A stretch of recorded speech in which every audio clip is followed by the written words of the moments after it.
Hello lovelies, it's Nurse Aggz. Welcome back or to my channel. For those of you who don't know, I am a labor and delivery nurse as well as a recent graduate student. I asked you guys on my Instagram to send me any and every question you have related to my job, nursing in general, graduate school, my personal life, and I got quite a few questions. So I'll be addressing those in today's video. Now, before I get started, please do me the favor of subscribing to my channel. I'm trying to get to 1K by my birthday month, which is October. Okay, there we go. Okay. Wow. Why am I like this? Please help a sister out, okay? It's completely free. And give the video a thumbs up as well as comments. And, you know, if you're wondering about my hair or whatever, her name is SZA. Yeah, that's my wig. She's here to play for a little while, so get used to her. Now, without further ado, let's hop into these questions. Alright, so the very first question I received was, once you get to work, do you usually have 2 couplets for the whole 12-hour shift? Couplet basically means a mom and a baby pair. On the labor part of my unit, yes, I only have up to 2 patients at a time, so 2 mothers with their children. Those are 2 couplets. Now, whenever I am in the antepartum part of the hospital, which is just pregnant women who are not in labor, then I can have up to 3 patients. Now, we see these patients for various reasons, but basically because they're sick. It could be like high blood pressure, nausea, vomiting, diarrhea. They might come in for decreased fetal movement, things like that. The next question was, when do you leave mom and baby, or when do you switch over to, or when do they switch over to another nurse? I have mom and baby for the whole labor when they deliver, as well as 2 hours after the delivery time, which is the recovery period. After the recovery period, they get transferred to another part of the hospital, which is called postpartum, and they're there for about 2 to 3 days. Did you need any certifications before being a labor and delivery nurse? To be a labor and delivery nurse, you have to be a registered nurse, which means you have to have like your bachelor's in the science of nursing, or even like your associates. And then you have to have like your CPR certification, as well as NRP, which is the neonatal resuscitation certification. What keeps you going on night shift? Well, usually when we're busy, that keeps me going because I don't really have time to be tired. But other than that, coffee. I usually try to drink a cup of coffee like right after I eat my lunch, because I get sleepy after that. That's around like 2, 3 in the morning, and that will usually hold me over until the end of my shift. What's the scariest thing you've experienced so far on a shift? Oh, wow. The scariest thing I've experienced, let's see, was having a patient whose baby just started looking really bad on the monitor, and we had to rush them back to the OR for a C-section. We call those our stat C-section. That's probably been the scariest thing, because you never know what the baby's gonna look like, and it's really scary for the mom and the family, obviously. Sometimes, like for example, if the mom doesn't have an epidural in place, then we'll have to put her under general anesthesia, and when that happens, they can't have like their partner with them in the OR. So the whole thing is just like really scary for everyone involved, because you don't know what the outcome will be. All right, next question. When you first started out, do you feel like you were well prepared to do it on your own after your training? To be honest, absolutely not.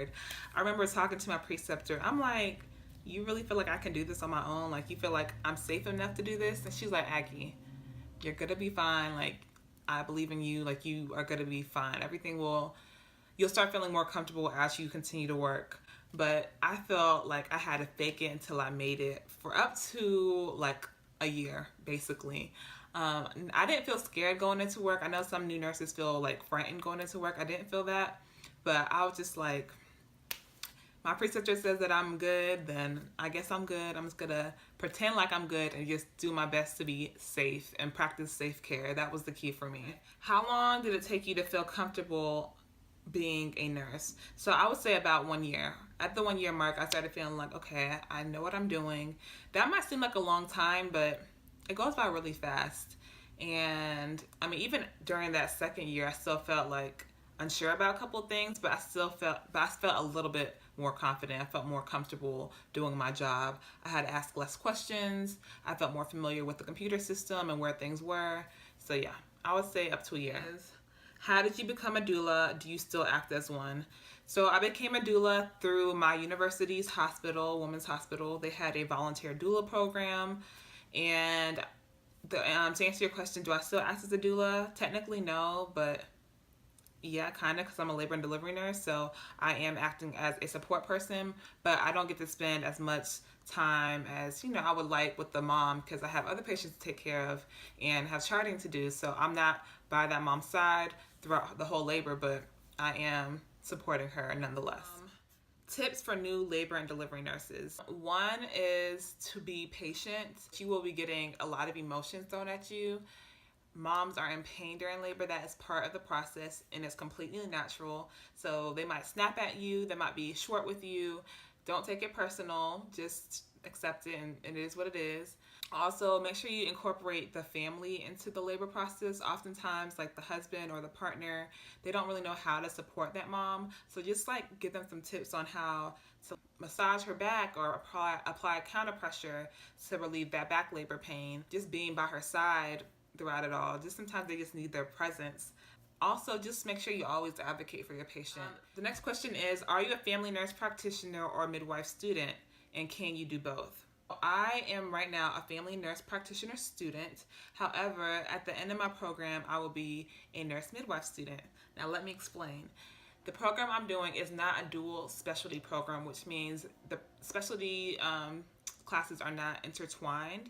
However, the first part I will be doing F&B classes through Valdosta State University, and they actually have a partnership with Emory University where I will be going to Emory at the last year to do my midwifery courses. And the good thing about it is that I will be paying in-state tuition. Yes, I will be paying in-state tuition to go to Emory, which is a private institution. And I'll be saving a lot of money that way. And so yeah, so my program, instead of 2 years, it'll be 3 years because the first two are FNP and the last year is CNM or Certified Nurse Midwife. How do you plan on staying organized, going to school, working, part-time, YouTube, life, etc.? Well, I have an agenda, which is my best friend. And on my agenda, I keep all the due dates for my assignments. I have my work shifts penciled in.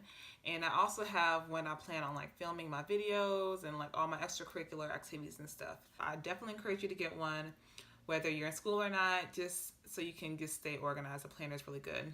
What made you choose L&D as a specialty, and what do you like best about it now? So I've always had a fascination with childbirth. So the only thing that kind of kept me hesitant about doing that specialty was the idea of dealing with death in the area, which I have an entire video about. But nonetheless, I've always thought that childbirth was amazing. I used to watch A Birthing Story on TLC when I was younger because I just love that whole process of a mother being pregnant and then, you know, being in labor and having a child and just how their family grows. I just feel like it's just a very miraculous moment, and I thought I wanted to be a part of that for a family.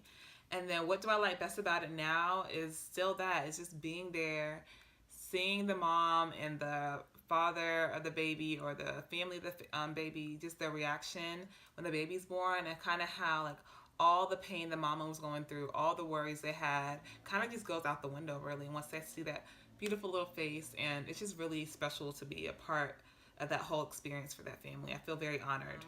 What have you found to be the most comfortable nursing shoe? I've only tried one nursing shoe my entire nursing career, and it actually was the shoes that I wore in nursing school. The brand is called Sanitas, I think. Sanitas. I'll leave the link down below of the brand, but they're kind of like those clog-looking shoes, and they're pretty comfortable. Are you easily able to adjust to normal hours on your days off? At the beginning, no. When I first started working that shift, my body was like, what the hell? What are you trying to do to me? But now, yes. For example, I worked not last night, but the night prior, and got home at like 8 o'clock in the morning, slept from 9 a.m. until 3, and then I was up all night studying, and I woke up this morning at 8. So, and I feel pretty darn good. So I do adjust very well. on my days off. Any advice for a new grad as a mother baby nurse that ultimately wants to work NICU? Okay, well, I don't have any experience as a NICU nurse, but you're in the same family, so I would say just go for it. If you want to work NICU, I would say just apply. You have relevant experience working with babies already. Just know that it's going to be a lot more acute care now, and so you'll be taking care of sick babies, so just be ready to critically think and to deal with more high stress situations. Who and what is your biggest motivation? Okay, my biggest motivation is my family, which might be kind of cliche. So for those of you who don't know, I'm a first generation Nigerian American, and my parents immigrated here in their 20s, went to school here, and then eventually raised their family. And so I really feel like just knowing all the struggles they went through and getting here first of all, and then raising a family here as immigrants, I just feel like I really can't do any less than them. Like, they work their butts off for us to afford us opportunities that me and my siblings have. And so I feel I have to go above and beyond what they did. I just want to make them proud and be able to take care of them ultimately whenever they get old. How do you plan on paying back your student loans? Any tips, loan repayment at your hospital? So for graduate school, I am not taking out any loans, and I'm able to do that because I saved up these past 2 years working as a nurse. I do also plan on taking my job. My hospital, they offer a tuition reimbursement program where they'll give you a certain amount of money if you stay with them for X amount of time. I do have loans for my bachelor's in science of nursing, which are on hold right now, and I'm just gonna pay that off eventually, ultimately. I didn't want any loans for graduate school. That's why I went with an affordable institution. The other school I was looking at, which I really wanted to go to, was Emory, but I just couldn't afford it. Will you try travel nursing once you're done with grad school? I hope to. I really hope to.